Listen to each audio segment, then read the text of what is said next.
buenos días. Tenemos hoy el privilegio de contar con la presencia del filósofo Camilo García.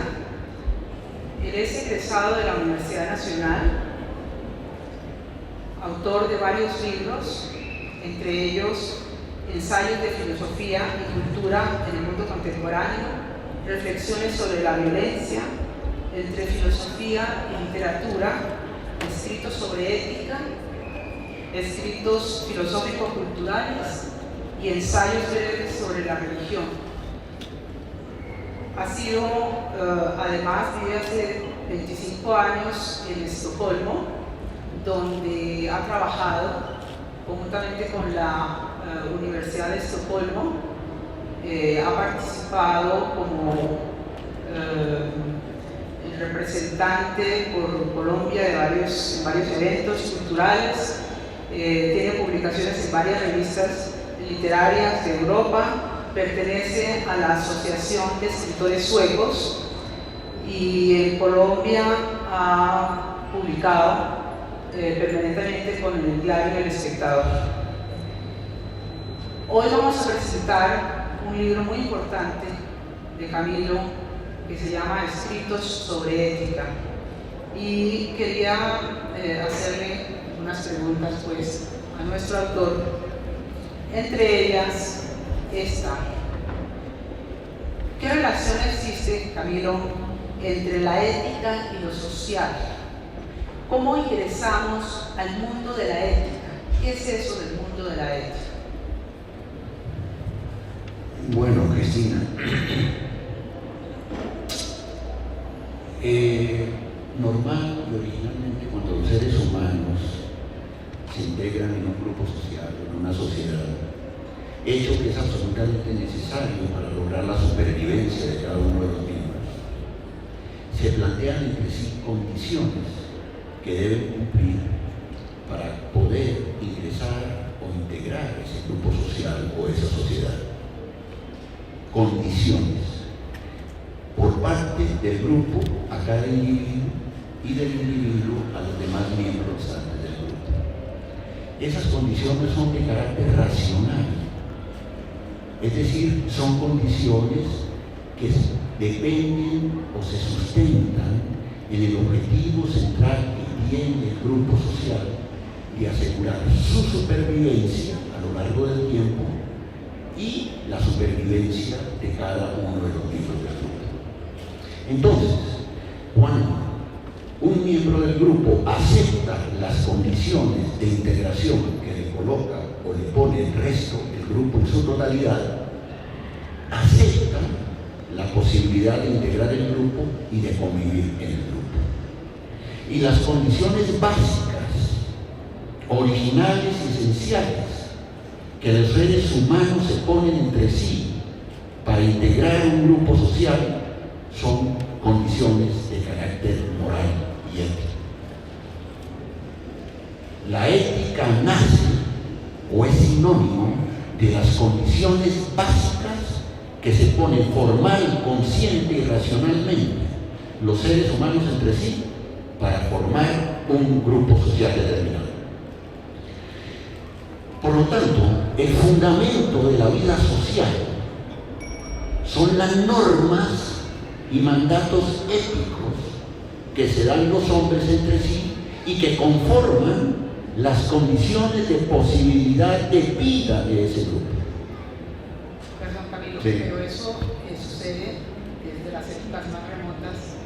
Si fuéramos a hacer un recorrido antropológico desde las sociedades primitivas, ¿cómo comienza esta organización y ese surgimiento de la ética de esas sociedades primitivas? Sí, correcto. Bueno, entonces la pregunta es, que nos hacemos a continuación: ¿cuáles son las condiciones racionales que se ponen los seres humanos cuando se integran en un grupo social o en una sociedad? ¿Cuáles son esas condiciones que deben cumplir para que ese grupo social exista o persista en el tiempo? En mi opinión, y lo he expuesto en el libro, son fundamentalmente 4 condiciones ineludibles, universales, que los seres humanos siempre se ponen entre sí en cualquier lugar del planeta, en cualquier tiempo de la historia, para formar un grupo social universal. Primera, la primera condición, respetarse entre todos la vida. Segunda condición, respetarse la integridad física de todos, entre sí, recíprocamente. Tercera condición, respetarse, no tocarse y respetarse la integridad psicológica, es decir, abstenerse de humillar, ofender a los demás. La cuarta condición, el respeto a la libertad natural de cada uno de los seres humanos que forman esos grupos sociales. Y finalmente una quinta condición que no es tan universal, pero que sin embargo yo la contemplo también en esa perspectiva, que es la condición de respetarse recíprocamente los bienes y las propiedades individuales que poseen. Por lo tanto, las condiciones que se ponen los seres humanos son el mandato, se traducen en las órdenes normativas de respetarse recíprocamente estos hechos que he mencionado. Respetar recíprocamente estos hechos. Y cuando los hombres se respetan entre sí estos hechos, están cumpliendo esas condiciones y están garantizando su supervivencia social. Muy bien, Camilo. Cuando no hay ese respeto en esa sociedad, en ese grupo humano, pueden surgir circunstancias muy adversas y una de ellas es el sufrimiento. ¿Cómo explicar entonces el sufrimiento desde el punto de vista de la ética? Sí, Cristina, claro. Es que como lo expongo en el libro, la ética tiene dos aspectos fundamentales. El aspecto racional que acabo de exponer, es decir, la necesidad que tienen los hombres de vivir en sociedad para poder garantizar sus vidas, y para vivir en sociedad se ponen estas condiciones recíprocas, o sea, se dan estos mandatos de conducta éticos. Pero también tiene un aspecto sensible la ética. ¿Por qué? Porque cuando los individuos que forman parte de un grupo social, cuando cualquier individuo viola, desconoce estos mandatos éticos que ha aceptado cumplir, le ocasiona un daño a la otra persona o a otras personas. Y ese daño siempre hace sufrir a los demás. Es un daño que hace sufrir.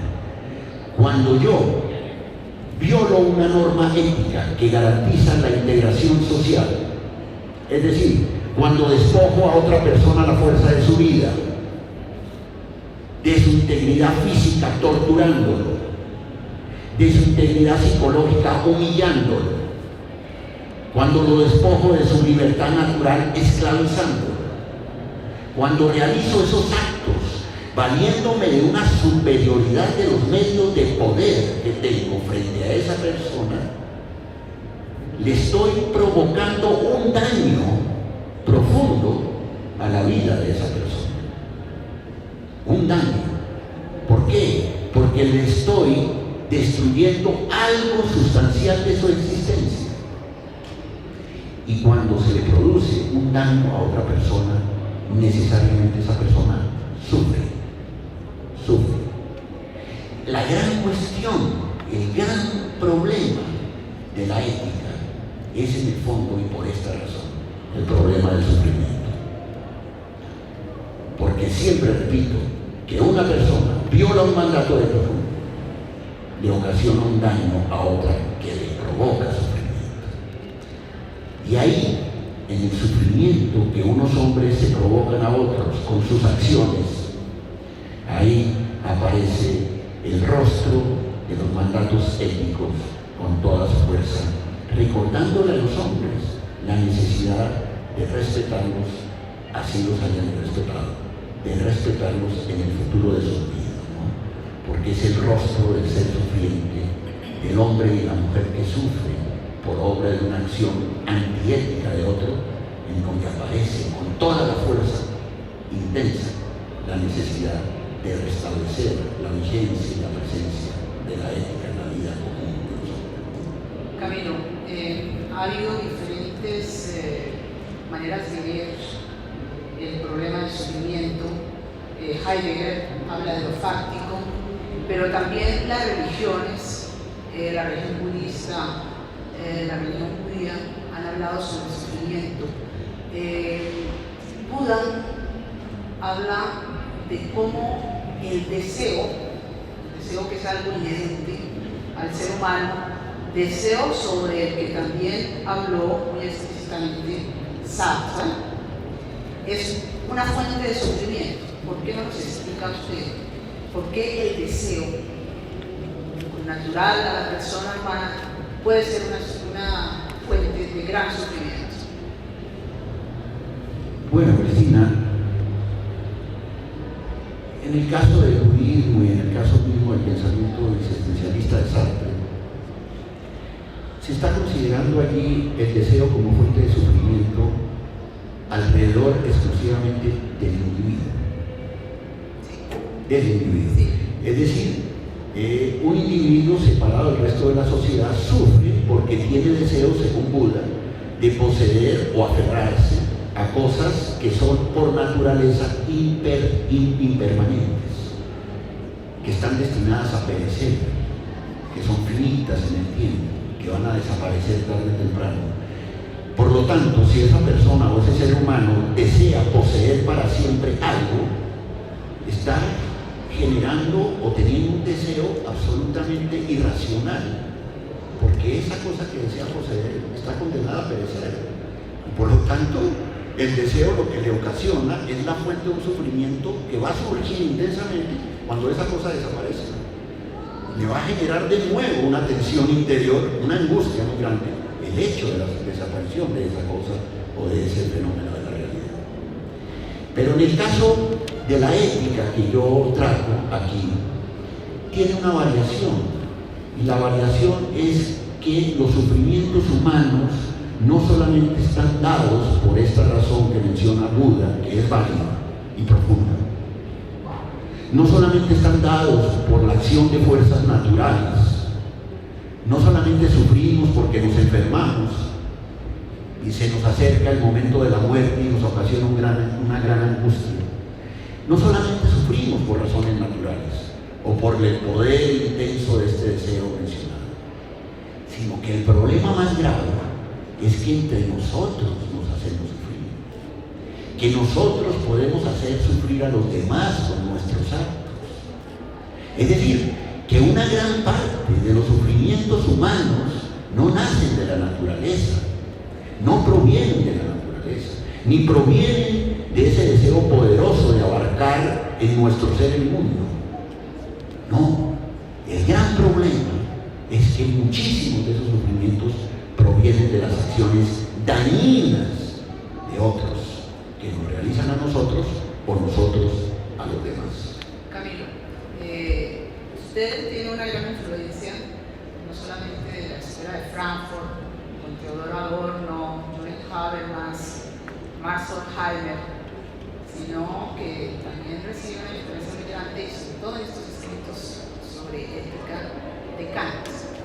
Recuerdo ahora el famoso imperativo categórico. Hay dos imperativos en Kant, el imperativo categórico y el imperativo hipotético, pero hablemos del imperativo categórico, que dice algo así, hay diferentes versiones: obra de tal forma que tu obrar pueda erigirse en ley universal.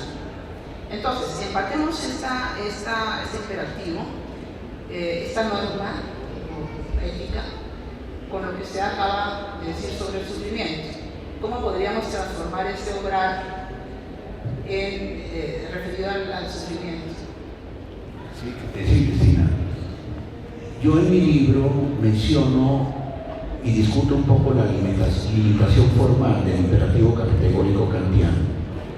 Ese imperativo categórico kantiano tiene plena validez, pero es necesario complementarlo, enriquecerlo.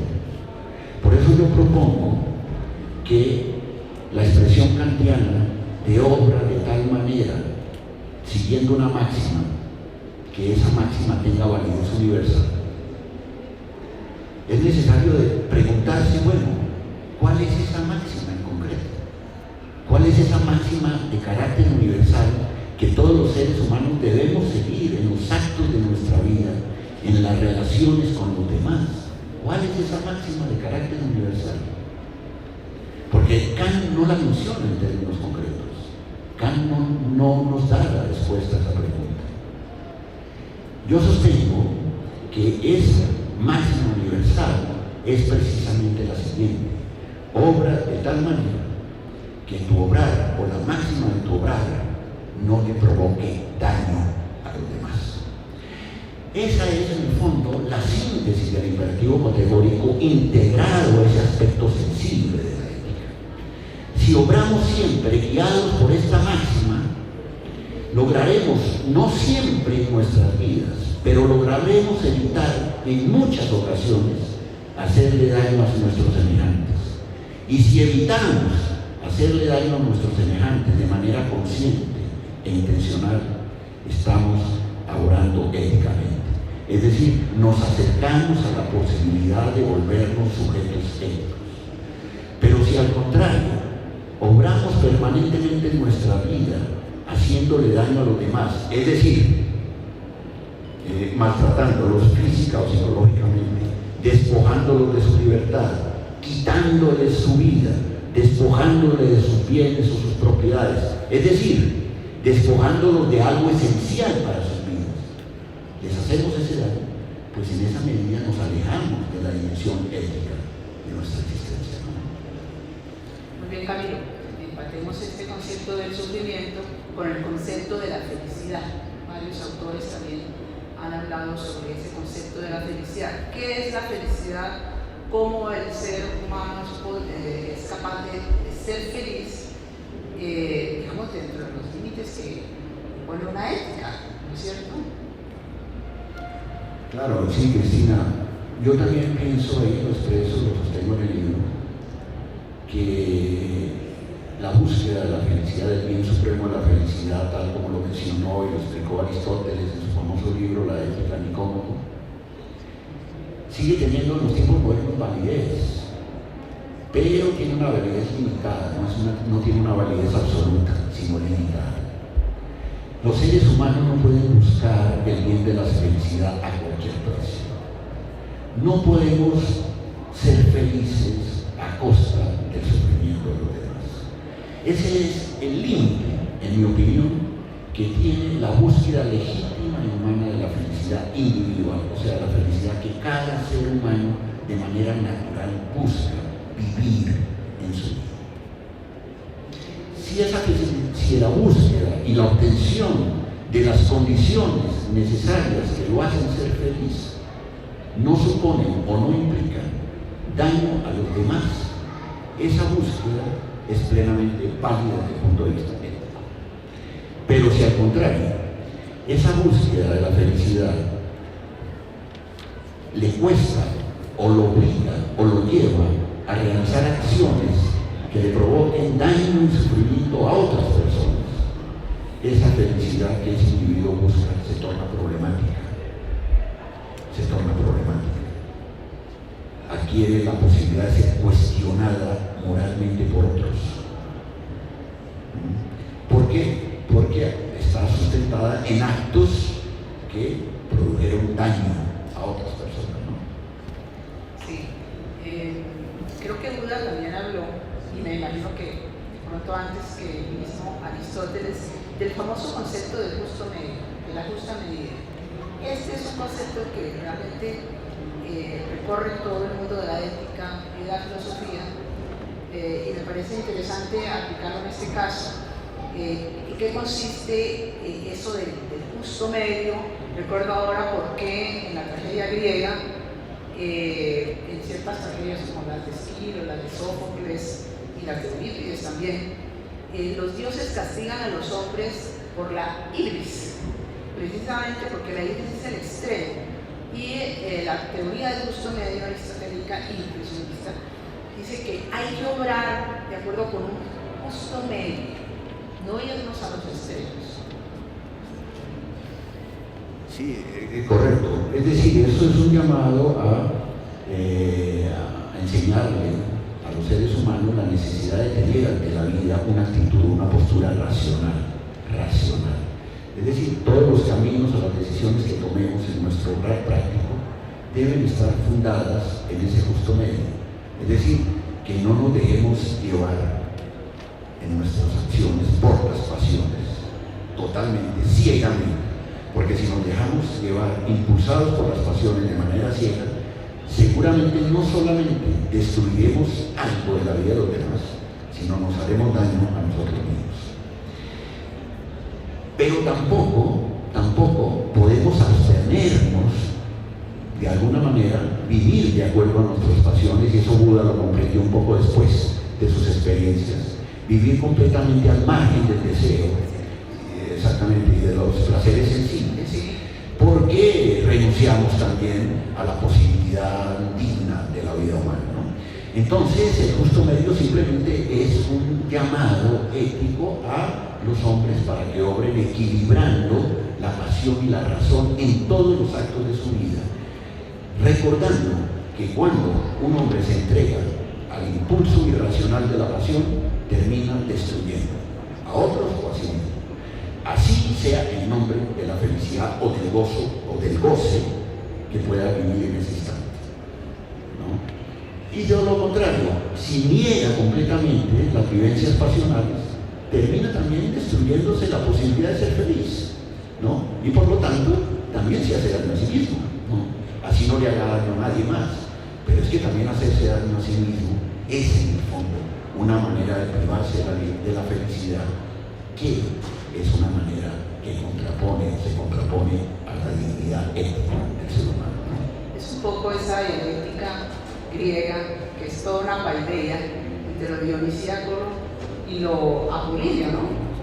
Así es. Dijéramos, como los dos extremos a los que converge la conducta humana muchas veces, ¿no? Lo dionisíaco nos lleva también a la fiesta, ¿no? Ese concepto de la fiesta, del carnaval, en donde consideramos que hay que, digamos, desahogar completamente esa felicidad, y ahí nos vamos a los extremos. Y pienso también en el concepto de transgresión. Usted en alguno de sus libros hablaba sobre esa capacidad de transgresión que es muy propia del colombiano. Y esa transgresión, pues obviamente, también la tenemos que ver desde el punto de vista de la ética, ¿no?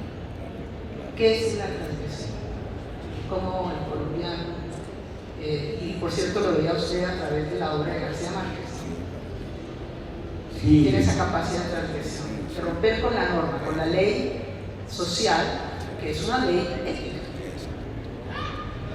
De acuerdo, así es, Cristina. Efectivamente, la transgresión es, como usted lo dice, es la violación de la norma ética de convivencia humana. Claro, digamos desde las experiencias eróticas que tematizó el gran pensador francés Georges Bataille, se podría mencionar o se podría definir la transgresión en otros niveles, pero para mí el contenido más importante en estos casos de la transgresión es el acto por el cual un ser humano viola, desconoce o irrespeta una norma ética universal, ¿no? Que se ha dado y que ha acordado con los demás para vivir en sociedad. En el caso colombiano, yo, como usted lo dice, yo dediqué un largo ensayo para mostrar cómo en la obra de García Márquez está la expresión simbólica y metafórica de la conducta habitual, cotidiana de muchos hombres colombianos y fundamentalmente caribeños, que es la transgresión permanente de las normas, la transgresión permanente de los límites de la realidad y de las normas sociales y morales de convivencia humana. Yo creo que los colombianos no es muy difícil señalar los diferentes ejemplos que tenemos aquí de la historia del país para mostrar que a nivel político y a nivel cotidiano los colombianos han sido maestros en el ejercicio de la transgresión. Los ejemplos de la violencia política son infinitamente grandes dolorosos de transgresión. Y lo más grave de la transgresión moral es quitarle la vida a otro ser humano. Esa es la transgresión más grave que un ser humano puede cometer en su vida, matar a otro. Y a partir de esa transgresión, la historia colombiana y del pueblo colombiano se ha venido constituyendo como un fondo vacío que ha abierto la dimensión de lo que yo llamo la crisis ética. La violación permanente de la norma que llama y ordena a todos los seres humanos a respetar la vida de los demás, la violación sistemática, la transgresión sistemática que los grupos armados, que los partidos políticos desde hace 200 años han realizado a través de guerras civiles, a través de la llamada violencia de los años 50, a través del conflicto armado que esperamos todos con mucho entusiasmo termine pronto. La infinita cantidad de muertos que esa violencia ha generado no son sino el nombre de esa inmensa transgresión social y normativa que marca desafortunada y trágicamente el destino histórico de Colombia. Por lo tanto, hoy por hoy, Colombia tiene el gran reto, y los colombianos tenemos el gran reto, de comenzar a restaurar, a recomponer esa dimensión ética de nuestra existencia tan resquebrajada por obra de la transgresión que muchos han realizado a lo largo de la historia. Y el fin del conflicto ético, del conflicto armado, es la oportunidad, la mayor oportunidad, para que 200 años de violencia política en este país, 200 años, puedan por fin terminar. Es que la terminación del conflicto armado no es la terminación de 50 años de ese conflicto armado. Es la terminación del último eslabón de la cadena de la violencia política colombiana, que nació con la primera guerra civil entre el Partido Liberal y Conservador en 1848, apenas unos años después de habernos fundado como República Independiente. Y han sido muy escasos los años de paz política que han existido en la historia de Colombia. Por eso repito, la oportunidad histórica que tenemos hoy frente a nosotros los colombianos es la oportunidad de terminar esta cadena interminable de la violencia, es decir, de terminar la transgresión normativa sistemática que hemos llevado a cabo de la vida de los demás. Y por lo tanto, si terminamos esa cadena y terminamos esos actos de transgresión, por lo menos a nivel político, nos estamos dando la condición fundamental para reconstruir, repito, el horizonte ético resquebrajado de la existencia del pueblo colombiano. Muy bien, Camilo. Pero hay un problema fundamental en la ética, o dos, dijéramos. Usted verá sobre el cual nos habla primero, y es el concepto de la libertad, que es un concepto que toda la filosofía ha manejado a través de filósofos como Sartre, como Heidegger, bueno, y muchos otros. ¿Qué condiciones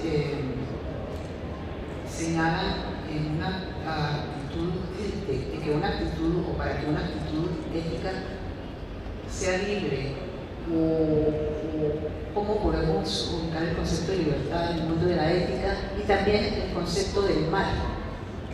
Del mal. Sí, bueno, preguntas que sí, no me está haciendo usted aquí, pues, para mucho tiempo, pero bueno, voy a tratar de abreviar y resumir brevemente de la siguiente manera. En gran medida, una de las transformaciones históricas, culturales del mundo tradicional de las sociedades tradicionales a las sociedades modernas es que en la dimensión del pensamiento y del discurso filosófico, el concepto o el ideal del bien de la felicidad fue sustituido con el ingreso a la modernidad por el ideal del bien de la libertad. Para Aristóteles, el bien supremo de la vida en común, de la vida en comunidad, y la vida en comunidad para los griegos hay que recordarle la vida política, el Estado, es la verdadera vida en común. Es la felicidad. Para los hombres modernos ya el bien supremo de todo individuo, todo ser humano, no es alcanzar la felicidad, sino la libertad. La libertad es el bien supremo, en el sentido de que los hombres se lo dan como un objetivo racional y consciente de su vida, ser libres. Pero también le exigen al resto de la sociedad y a las instituciones del Estado que respeten y les garanticen su libertad. Y el Estado y la sociedad, como lo dije al principio, asumen o aceptan esa condición que les exigen, pero a cambio de que ellos respeten la libertad de todos los demás miembros de la sociedad. Es una condición razonable y racional, porque se forma un equilibrio recíproco entre la sociedad como un todo y cada uno de los individuos que la conforman. Pero, ¿en qué consiste la libertad? Que se convierte en un elemento fundamental de la época. La libertad consiste precisamente en la capacidad que reconocen los demás de cada individuo de obrar en función de su voluntad, en el espacio de la sociedad, en el espacio de la convivencia con los demás. Y además de exteriorizar la interioridad de su espíritu en público, ante todo el mundo.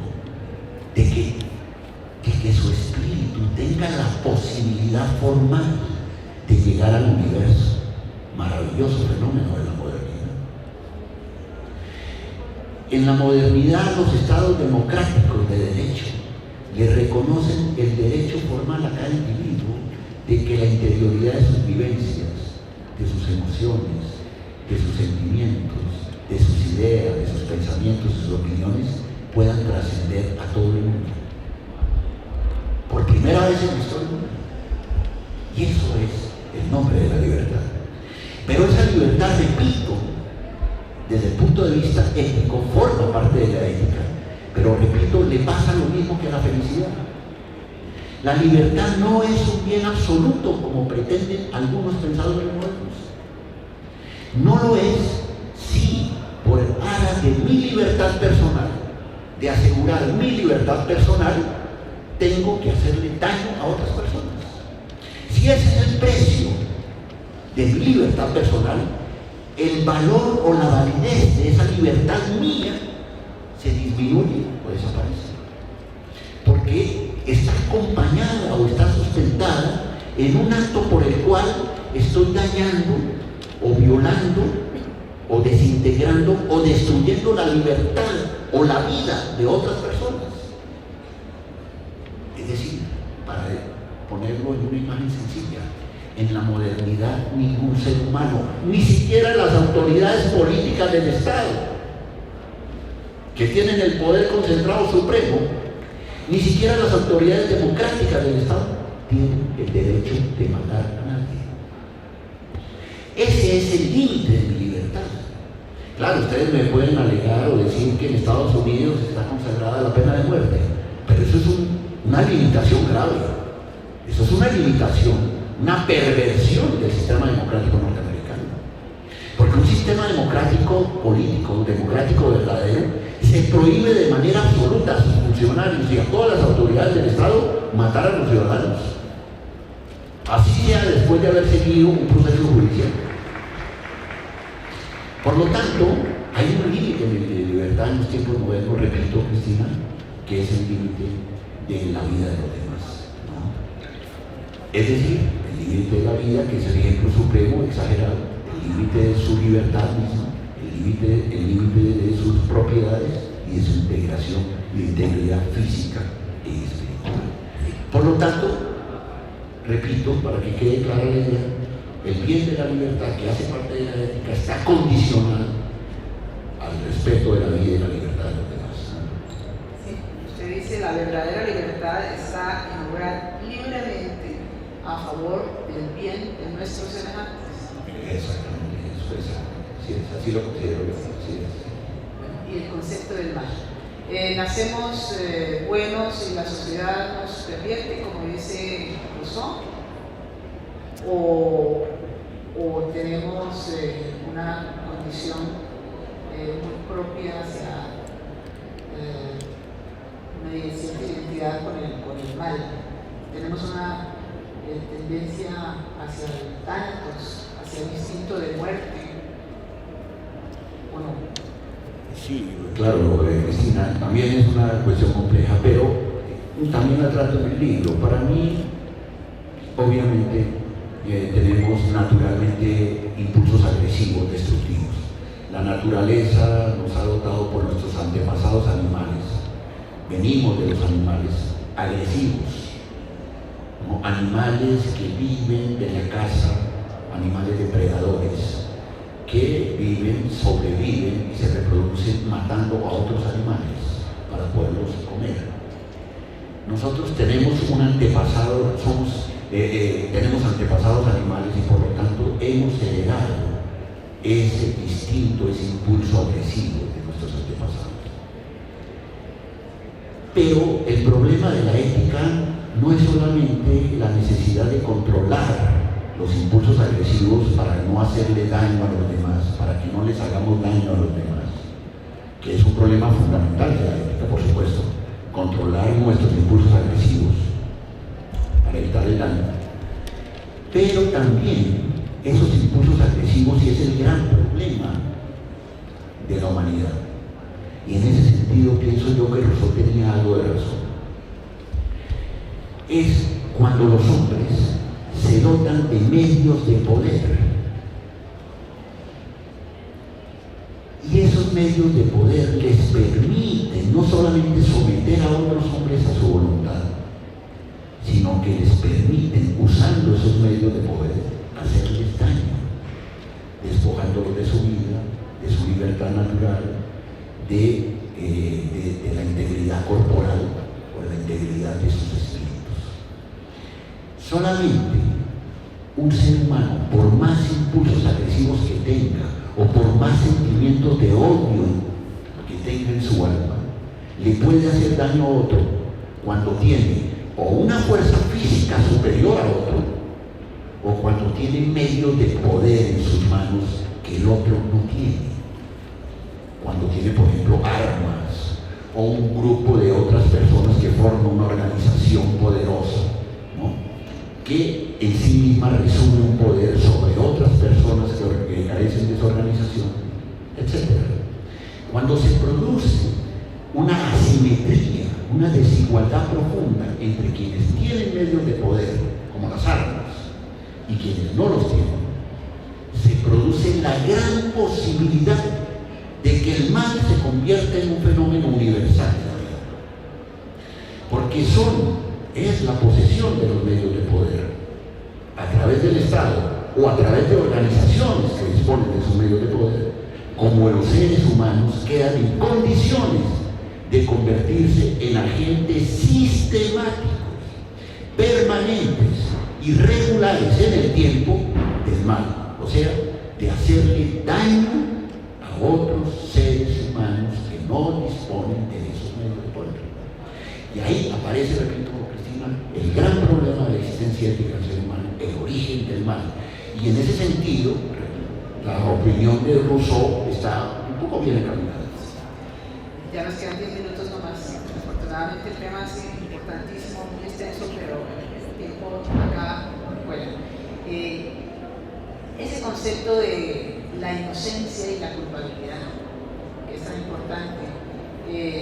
Cuando alguien comete una falta, un error ético, se dice, como en el caso de Edipo, remontémonos a la famosa tragedia griega de Edipo Rey.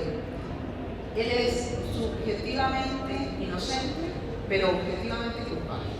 ¿Qué pasa ahí con la norma del Estado? Uno puede cobrar del Estado para castigar a una persona, o si la debe o no castigar, que es subjetivamente inocente, pero objetivamente culpable.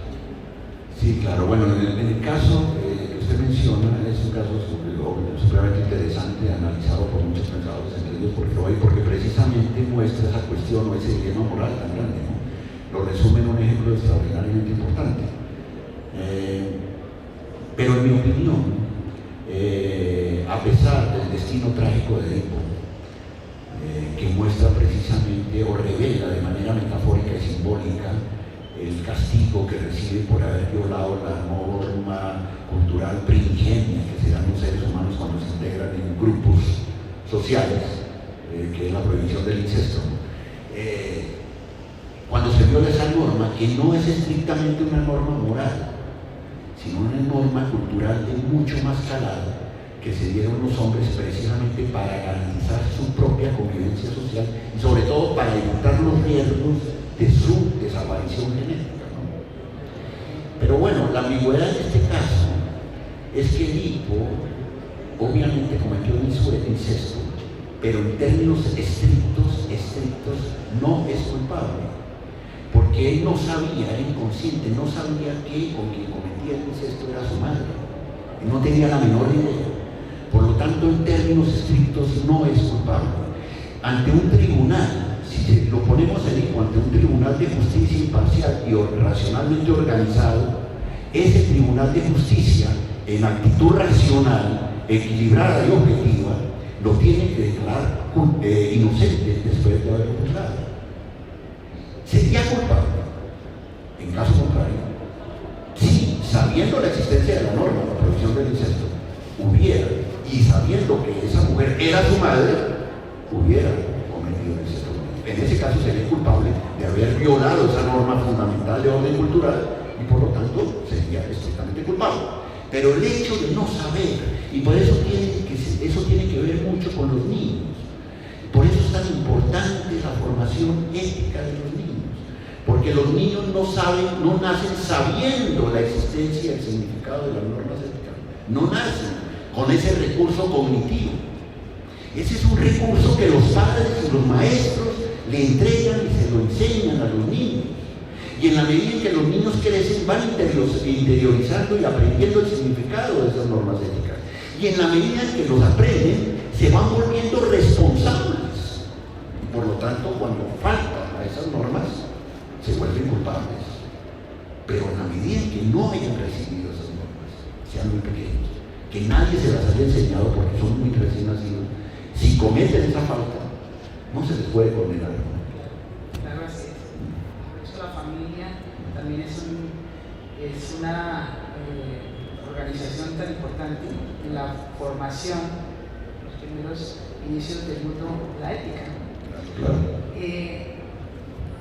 Ahora que estamos en las celebraciones de Shakespeare, recuerdo siempre el Hamlet de Shakespeare y con él el tema de la venganza, que es un tema también ético.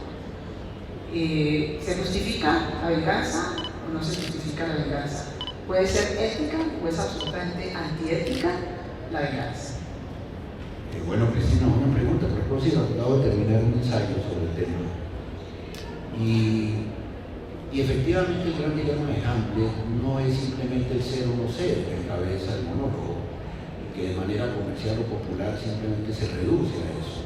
Realmente lo que plantea Hamlet es si él tiene el derecho a vengar la muerte de su padre. Y él dice que sí, finalmente contesta que sí con su acto. ¿Por qué? Porque él no cree en Dios, porque no cree en el castigo divino, porque no cree en un más allá, lo dice Hamlet en su momento. Entonces la respuesta finalmente de Hamlet es: Dios es el que da las normas morales y por lo tanto solamente los que creen en él deben respetar esas normas morales.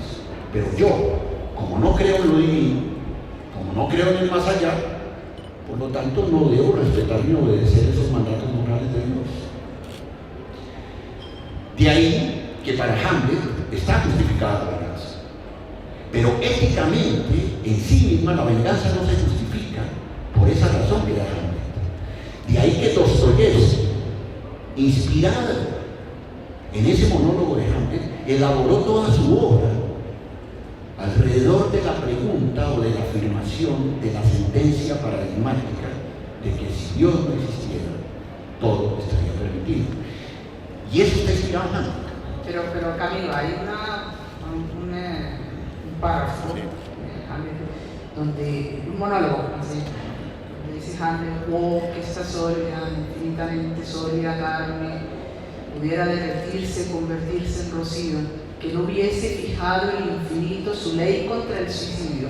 De manera que sí hay una perspectiva religiosa un poco en Hamlet, y es lo que le impide a él obrar precipitadamente y bueno, cometer el asesinato cuando hubiera podido cometerlo, es decir, el asesinato es la venganza contra Claudio, que ha sido el asesino de su padre, ¿no?